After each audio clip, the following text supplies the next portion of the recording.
Action speaks louder than words. True leaders act while others speak. Today, as part of Leadership Series by Global TV, we bring one such leader who acts rather than speak. Sreekumar N. Welcome to our discussions on leadership by Global TV. Sreekumar is a member of Prayas Energy Group Pune, a non-profit organization working on energy policy and governance. He is a member of state advisory committees of the Andhra Pradesh and Telangana State Electricity Regulatory Commissions. He is an active member of Hyderabad chapter of IEE, Power and Energy Society's work on electricity safety. He is a core member of People's Monitoring Group on Electricity Regulations, Hyderabad. He is an author of many articles, papers, and booklets. He has been associated with Ekalavya, Madhya Pradesh, which has done extensive work on middle school science education. He is an active member of Ananda Bharati Hyderabad, a non-formal learning center for girls who work as domestic help. He is a Big Tech electrical from IIT Bombay. He is a M-Tech Power Systems from IIT Kharagpur. He has also worked in Last Night Chibro and CMC Limited. Thank you, Sreekumar, for joining us in this discussion on leadership. I'm sure your words of wisdom will enlighten our listeners. Thanks a lot, Tom, for that very flattering introduction. See, leaders show their qualities, as everybody knows, but some leaders build their leadership skills or leadership abilities or show their leadership skills from an early age. What has been your experience? Did you show leadership in your school, college days, or you build it up as you came up in your career? The first thing, Tom, I may not fall into this category of many conventional leaders. In fact, when I think about it, I would rather call myself as a very good team player. I would rather call myself as a very good team player, and maybe I'm a good facilitator. So I have always looked at me like that. And see, school days are a very different kind of time when leadership is given to you by the teachers, because they think that you're a good boy, you listen to them, you can be depended upon. So in my first school, I was a leader, class leader, etc. But in the subsequent schools where I studied, they were respecting or appreciating a lot of games and sports and such thing, on which I was not the best guy. So I was not a leader, so-called, most of my school education time. But during my college days, engineering, graduation and post-graduation time, I was a leader in both sense, conventional sense in terms of being, let's say, president of a hostel, or also leading small teams working on different things like school education, or understanding pollution, or many of the social issues, or trying to, let's say, help people who are in distress because of floods. So many of the social activities I have played. Again, I would like to use a word, let's say, very good facilitator, a good team player. That kind of a thing I have done during the engineering, the college days. So showing leadership qualities in the conventional way was not your cup of tea. So which shows you need not be the conventional leader in your early years, but you can still be a leader in what profession or what you choose to be. So it's a very good thing when you're talking about being a facilitator. I think that's a very interesting aspect of a leadership. Usually a leader will not say, I'm a facilitator. They will say, I'm a leader. So I think it's a very, very good way of looking at leadership. You are a leader by your own rights. When you reach the corporate sector, did your leadership style evolve to a different level, or it remained to be this similar? If I look back at my corporate life, where I was there for 14 years, towards the end, I was indeed a leader in the formal sense also. I was leading a group, a business group, with clear responsibilities for delivery and developing business, and having a big team of, let's say, around 100 people, etc. And I shifted to a voluntary sector in 2000. For the last 22 years, I'm in the voluntary sector. And it's another matter that even when I was in the corporate sector, I didn't leave my relationship for activities with the voluntary sector. But I see that there are a lot of commonalities in leadership, or whatever I want to say, facilitating style, whether you are in corporate sector or in the voluntary sector. There are a lot of similarities. There are differences too. But I would say I have been reasonably consistent in my style of leadership, be it corporate or be it a hostel or wherever I took a leadership role, or whether it is in the voluntary sector.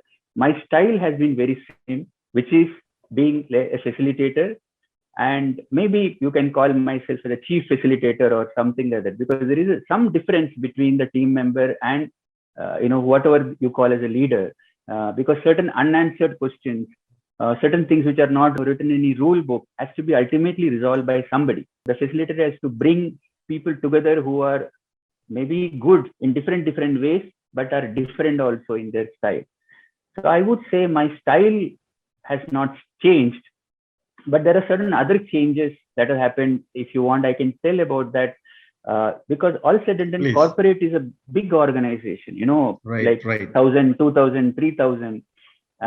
So I would say the most important thing about being a facilitator of a team is to have a vision. You should be looking ahead, and you should be able to take your team member along with you on that vision. So in a big corporate setup, what happens that you don't have total control on deciding that vision, because you are even if you're a leader of a business unit, the company or the organization has a much bigger strategy on which you can contribute, but you can't decide. So whereas in the voluntary organizations where I work, they have been relatively small, and where you can articulate your vision, or even change your vision, or change the way you let's say practice your vision differently. So that gives you a flexibility. Another very important thing is, in a corporate world, competition is considered a good quality. Competition is considered good quality. So if there are two companies doing the same thing, it is quite okay for them to compete, because that is the way you are expected to bring excellence and efficiency and so on and forth. Whereas in a voluntary sector, all of you are working on a common cause. Let's say improving the education sector. I now work on improving the energy sector. So we should not be competing with somebody else who is working on the same thing. We should cooperate. We should bring, we should complement each other. And I mean, I'm telling this is what should happen, not that what always happens. Voluntary sector also, there is competition, etc. But the basic DNA of a voluntary sector is you're working on a common cause, and it is best that you cooperate. And that applies to not only with other organizations, even within the team. You cooperate and bring out the best. You don't compete and bring out the best. I'm not really saying this is better or that is better. That I'm no judge on that. But that style had to change. That how to cooperate. Bring the complementary capabilities of people and bring out the best. So there are these minor differences in style. Two things which I draw from your point. One is that a leader is a chief facilitator for any group, whether it is in the corporate or it is in the voluntary sector. And you also answered another question of mine, which is there a difference in the leadership style in the non-governmental organizations and the corporate sector, which you have very vividly described, saying that one main difference is that in corporate you encourage competition. In NGO, ideally, you should be collaborative and cooperate with each other rather than compete with each other. But in both the places, your leadership basically does not change, because it's all about facilitating according to what you have believed and what you have practiced. Very interesting thought process, this chief facilitator. We have heard about servant leadership and all that, but it's a very interesting way of looking at leadership as such. Now, is there any incident in your life which you can think of which changed the way or your leadership style or the way you look at leadership itself?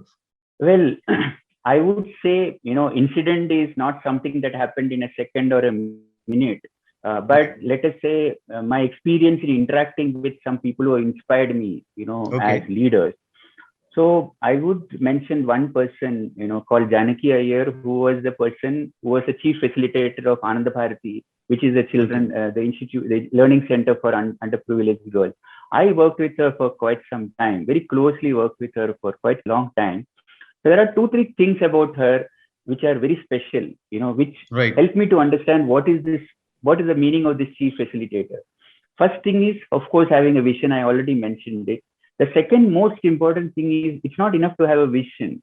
You should be able to take your team members along with you on that vision. Okay. Now, the metaphor I would use is, like a rubber band or a spring. You are attached to your team members by, let's say, a spring. And let's say you are the chief facilitator, so you have the vision, you're trying to walk ahead with that vision. The spring will stretch, definitely. Okay.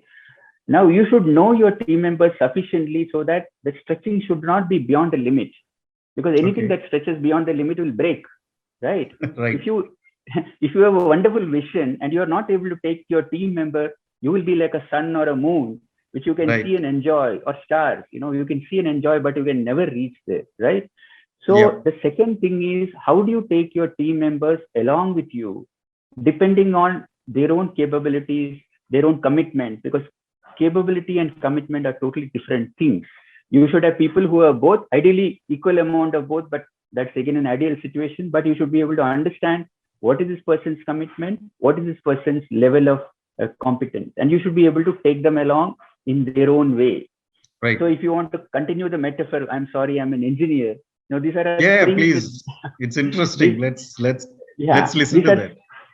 These are springs or rubber bands with different level of thickness. Some people's spring will be stretched a lot, some people won't be stretched, etc., etc. So the facilitator has to understand this and take them along. And third thing is that, see, whenever we think of a leader, we think of, let's say, Hitler or some other persons who are absolute leader. Nobody questions them. The person speaks, everybody is agreeing. That is one image of the leader that is there in the let's say in the popular imagination. Right. This Janaki Iyer was an antithesis of that.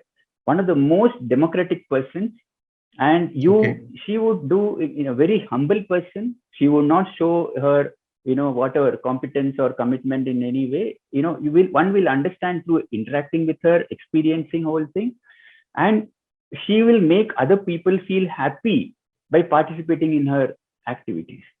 Okay. How do you do this? This is a very interesting style of doing this. So other people just feel happy, not out of duty or obligation, or definitely not with complaints. They will happily participate with her. And even she was ready to talk about how the organization will be after her time.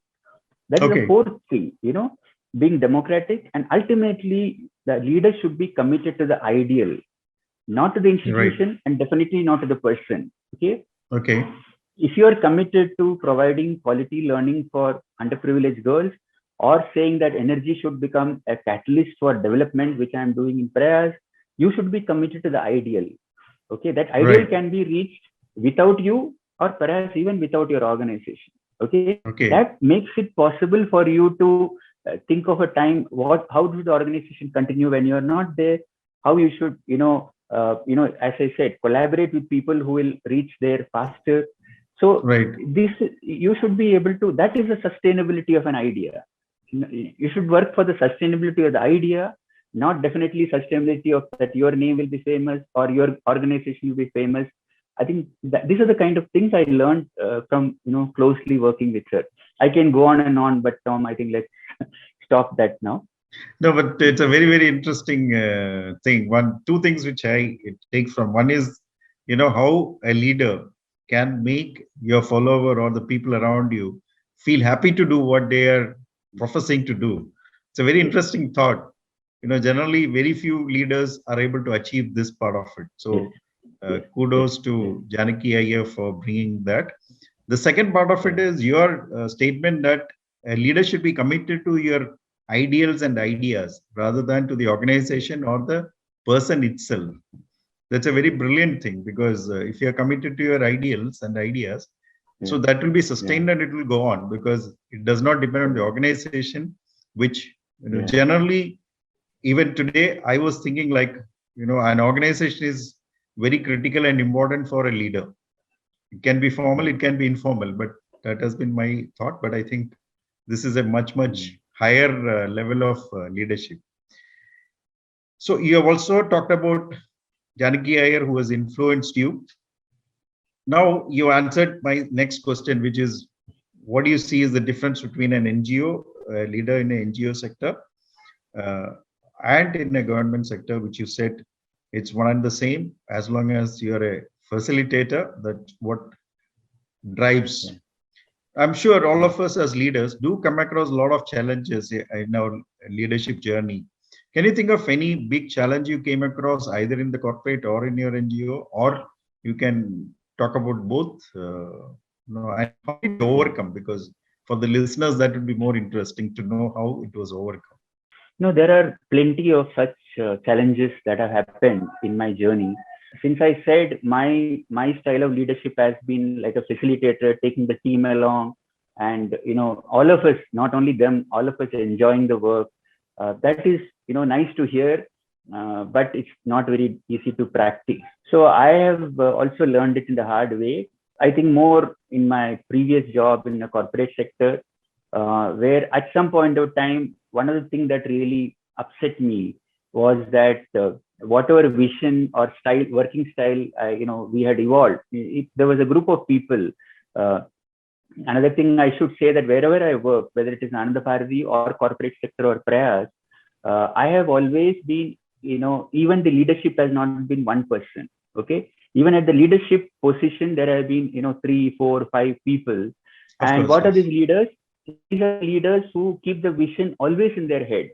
You get up in the morning, you have it in your head. Okay. So you never leave it, So that has been the style. And, so the experience I had, which was a little upsetting, was that when we had developed such a style, very democratic style, everybody sharing the vision, everybody enjoying the work. At some point of time, I realized that quite a few of my team members are really, they say something, but they don't act as per what they say. Basically, if you want to talk it in a very plain language, they were trying to cheat. They were not being honest. Let me say, they were not being honest. Okay. So when we are being very transparent and honest with them in terms of telling them, not only our achievements but also our challenges, when they're not honest with you, you have a sense of being let down. Right. So this has happened to me in my organization where I worked, and that is one of the reasons I left that organization. Problem from outside, from let's say outside world, even problems from my top management, I can manage. But when the problem is inside, when your own team members are not with you, not with me in the sense they're not being honest with you. Okay, they can tell, I don't care for this because that was a time when you have an IT skills. Ours was an IT company. You have an IT skills. It was so simple to go abroad and earn 10 times the amount of money and live in great comfort compared to all the problems that this country has. And I would say all the challenges also that this country has. So people were taking that kind of a route and I would say not being plain and transparent with me. So that was really upset me. And my reaction was, I thought, now I don't think I will stay in this organization anymore. Because just like I value the vision and what I want to do, I also value the team with which I work. If the team is not honest and straight with me, then there's no fun working with them. I'm sure they also don't enjoy working with me. They will find me a crazy man telling them that we should work for the country, we should do this. But in the heart of heart, they don't believe in that. They're not inspired that by anymore. So that this is one thing that happened which upset me, that the team members are not straightforward and then honest with me. My way of reaction was just leaving the organization. Okay, after of course all the transition planning, etc. It took some 2 years, but I did that. So I just wanted to ask you another question related to it, since you mentioned you were in the IT sector and you would have had plenty of opportunities to go abroad. What made you stick around? Is it your ideas and ideals, or just that it happened? No, it is definitely not what happened. I would say, I am a strong believer of, the fact that our destiny is in our hands. I think, we should be able to control destiny. And in fact, that's also a characteristic of a facilitator or leader. You're very confident. You don't let things happen to you. You make things happen, right? So the reason I went abroad is very clear. Like, it was a very, very considered decision. Many reasons are there, but the main reason is I come from a family which has long association of social work. Starting from my father, was extremely active in all the activities in my village, in terms of starting a school or starting a bank, or Okay. So many activities he had done in his time. So our whole environment, I have come up with such an environment where I've seen this happening, and the role that group of people how they can change and make a difference in society. Right. And so I have always believed in that. As a team, we should be making a difference every time, everywhere. Okay. As a team, we should be able to make a difference every moment and everywhere we go. Okay.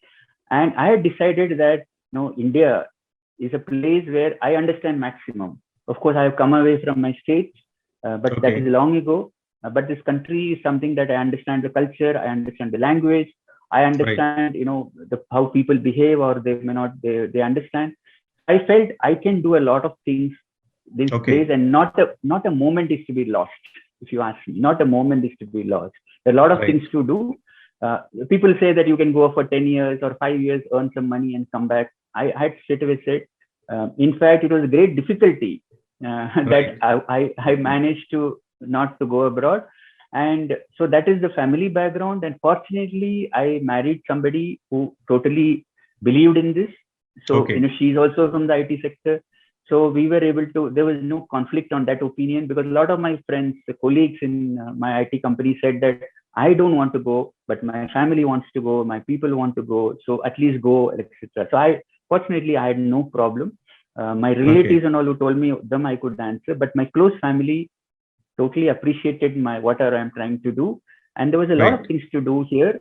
And in fact, I would still say, even in IT sector, the most important, the difficult challenges are in this country. People go abroad not only for money. I would say, they're used to that kind of, quality life and, the kind of cultural thing that is there. That's why they go. So I was able to manage here, and I sort of actively resisted going. That's what happened. Okay. So you believe that the destiny of any person is in their own hands, and you decided to work for India or work within India because it was an inbuilt mechanism in your system that you should continue to do service. And I really like the, your belief that we need to keep working and there is no time to be lost. So there is continuous work is what is required from all of us. But what is your sense of accomplishment that you have worked within India? And we have worked in the NGO sector for the last 22 years, or voluntary sector mostly. It all depends on what is accomplishment, So I'm sure everybody can come up with their definition of accomplishment. So this question, Tom, has been asked to me by many people many times. So I'm answering because I've, answered this many times. So what I would answer is that if you want to say what is accomplishment, there should be some basic, let's say, resources or money. Let me say, we should have some minimum amount of money we need to get on with life, and we should have a minimum amount of happiness to get on with life. At the end of the day, we want to be happy. We want to live happy. Okay, we are not living to reach somewhere. We are living to be happy every moment if we can help it. So it is basically the money plus happiness should be good. Okay, and both of them have some minimum. You should have some minimum amount of money, definitely maximum amount of happiness if possible. So I have always believed in that. And I'm in that sense, because I had a reasonably good education, I was able to get a job. It was not at all a problem to get that minimum amount of money. Now again, what is minimum depends on people, So again, what is the minimum? 1 car is minimum, 2 cars is minimum. It can go on and on, right? Absolutely, so again, I had friends and family who understood my minimum needs. Okay, this guy is okay with that. Okay, so we have a simple life, and so we focus on the second part of being happiness. And now, how does somebody in the voluntary sector become happy? So now, I would say there are 2-3 types of voluntary organizations. Ananda Bharati, which works with girl children, is one type of organization where you're in the front. One day you can be happy because you have made a big difference in one girl's life, So many days happen. Of course, there are problems also, but you are in the front. You can visually see it happening in front of your eyes. The organization that I've been working for the last 2 decades is 2-3 steps behind. We are working on energy policy, or Ekalavya that you talked about. We were working on curriculum for education. So it's one step below. Okay? You're not teaching, you're making a, and in energy policy, you are even further behind. Okay. So there, the difference doesn't happen, first of all, immediately, and definitely doesn't happen in front of your eyes. You have made a policy suggestion, which is made to the government, because government makes most of the policies.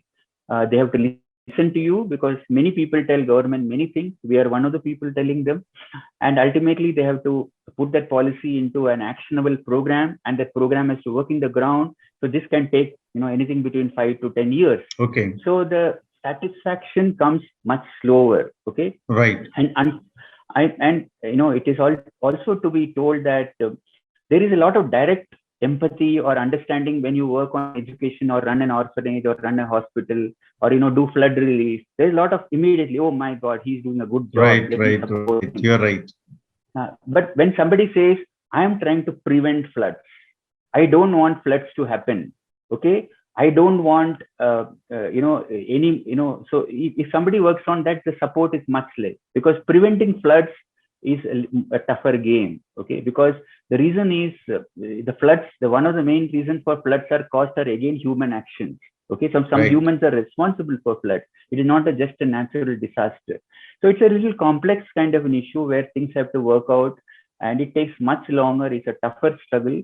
So as long as you enjoy, the struggle, and as long as you enjoy working with people who are, trying to do this, make a difference, then you will feel happy, and you have small victories. I should also say that, you should have small victories. So both in Prayas and Ananda Bharati, or wherever we have had small victories where, some of the ideas we have told have, been implemented, or some of the, let's say wrong things that are going out there, we have pointed out, they have been stopped. In both ways, there have been small victories, which also give us, some motivation that, there is some satisfaction in working with such organizations. Very nice, Sreekumar, because when you defined yourself, you need enough. I am putting that way, not minimum. I am saying enough money based on your lifestyle and what you want in your life. It can be, if there are people who live with 100 rupees, there are people with 100,000 rupees a day. So it depends on your definition of what is enough money, and which leads to your happiness. I think that is what defines accomplishment.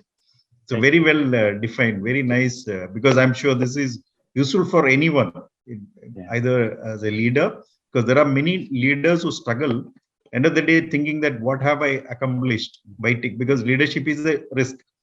What I have come across many people who feel like, what have I accomplished? So I think this is a very good definition. Like, you define your what money you want to have and what happiness you want to derive out of it. Yeah, that's very nice. Now, is it important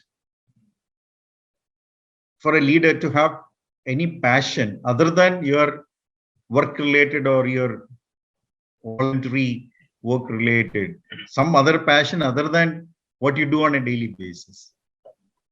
Yeah, the answer to your question is straight away yes, Tom.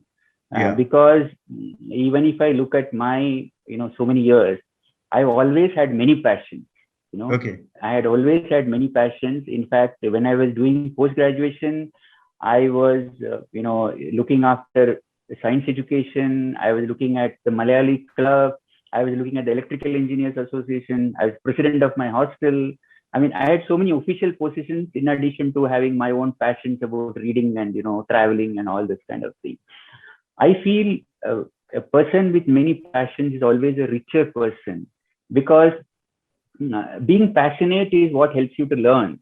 Learning is very important. You should learn from lot of experiences, because you may learn from, let's say, reading or hearing. You may learn by seeing, but the most important learning is when you actually experience and learn. So the more you experience and learn, you become a more richer person. Okay. So you should have many passions. In fact, I remember in the company that I used to work, IT company I used to work, my boss was initially unhappy with me because I was the person who used to get maximum phone calls, maximum interruptions, because many people used to call me, not just my area of work. Everybody used to call me, and he was a little upset. What is this guy getting so many phone calls or so many people coming to see him, not from my department? But as you grow in the organization, it really helped. My relations with accounts department or admin department or other department, hardware department. I was in the software department. That is how you build relationship, by mutual learning. So multiple passion, I think a facilitator should have. But I will just put one caveat. At some point of time, you should realize, you should decide your priority. Okay, like I did. I was, when I was in working, I was very committed totally to that organization. I was doing so many other things, but my first priority was my organization. When I was leaving, I had the clear choice: either go to the education field where I have done a lot of work, or energy area where I have done a lot of work, but from a corporate point of view, not from a public interest or a consumer point of view. So I had to make a choice. Okay. So what I'm saying is, as you get along with life, even though you have multiple passions, you should have a priority for one passion, so that you can go deep into it. I made a choice at that point of time to leave education behind and choose energy policy as my passion, because I was equally passionate in both. And somebody advised me, saying that you have a professional competence in energy policy, whereas you have no professional competence in education, which is very true. And he said that a lot of people come to education because it's a social sector. Even a corporate guy will leave the job and come to education, because corporate person thinks he or she can do anything, right? Whereas not many corporate people actually work on a policy, energy policy kind of a thing, because it's not remunerative from money point of view, or rewards in terms of impact point of view. So I chose that. So answer to your question is yes, multiple passions, but I would say prioritize, and you can do one, because unless you go deep, you cannot make a difference. We have to go deep. We can't be superficial. We have to go 1, 2, 3, 4 level difference, level deep, so that you can figure out what is the kind of things that people should do, so that something will change. Very nice. So it's always good to have passion other than whatever is your core area of work. Especially at a young age, especially at young age, definitely I will really like a person who has multiple passions. Maybe as you grow older, you should shortlist and maybe choose. Prioritize. Yes. Very nice, very nice. Sreekumar, I remember in school days you used to write short stories and all that. Do you still continue to do that, or you left it? This is a side question, not part of the core questions. See, Tom, one of the things is I have not changed much from those school days. Many of the characteristics I still have. And writing is one of my things that I've kept at it. Of course, I used to write short stories at that time. After that, I started writing poems, more in English. And I was an editor of, magazines, these college magazines and so on and so forth. And in Ananda Bharati also, we used to write a lot. And in prayers, one of our main job is writing. We have to listen, we have to read, and then ultimately we have to communicate, by writing. And these days change more and more in terms of, talking and so on and so forth. So now the writing in the professional world is typically dry writing. Only some similar person in the professional world can understand. But in prayers, we have a lot of communication, which is not for the, professional colleague. It is for consumer groups. It is for, let's say, other similar kind of organizations working at grassroots level, rural areas, etc. So we have a lot of publications which are, you can say, demystifying, the complex electricity sector or energy sector. So I'm one of the persons who are very interested and keep writing. We write newspaper articles, not only in business papers, in ordinary newspapers, of course in English and some Indian languages.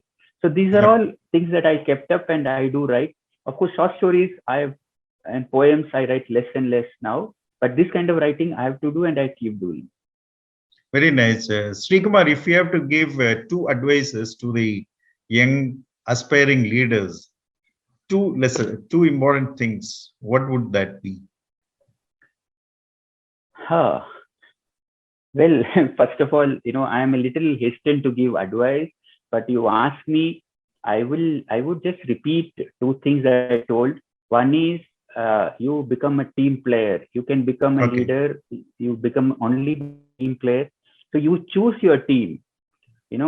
just like you give a lot of importance to choosing your team wherever Right. you are. Of course, at a young age, perhaps you don't have a choice. You have to work wherever you are asked to. But there are, some whatever freedom you are having, you try to choose your team. Like young people who ask me which NGO should I join, I tell them you first go and find a place where you are good people.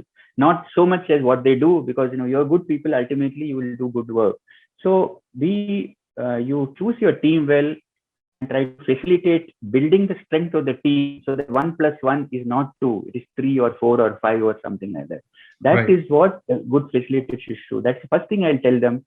And second thing is, I would tell whatever I was just out telling, that to try to learn as many things as possible through experiencing. Don't just depend on reading or listening. You try to do, as many. And at young age is when you have the little bit of freedom. You can go wherever you want. Of course, depending on the resources available, your needs are very limited. You can take hardship much easier. So you try to learn, go around and see Okay. things and meet as many people as possible. Don't take your uh, decision about your career or depending on just one or two people tell you to do. You try to experience as many things as possible, so that you can decide on your own what you want to do, what will make you happy. Because life is a long, look at it like a journey. Don't think that. A lot of my friends who say, I am working now, after I retire I will do what I always wanted to do. I think that's a very silly thing to do. You should be doing what you want to do right now. If you can't do, that means you are not master of yourself. The earlier you become a master of yourself, you will be happy. That's Okay. what young people also, I will tell you, try to be a master of yourself at the earliest. Don't Okay. wait for, let me have this much money, let me have this much, let me marry, let me have a child, and then I will start doing what I want to do. That is not a very smart thing to do. That's what I would tell them. Very nice. I think very useful, very different type of an advice to the youngsters. Thank you so much, Sreekumar. I really enjoyed, and different aspects of how you look at leadership. I'm sure Yeah. this is going to be a very useful for our listeners. Thank you so much for your time, Sreekumar. Yeah. My pleasure, Tom. Thanks a lot. So be in touch with you.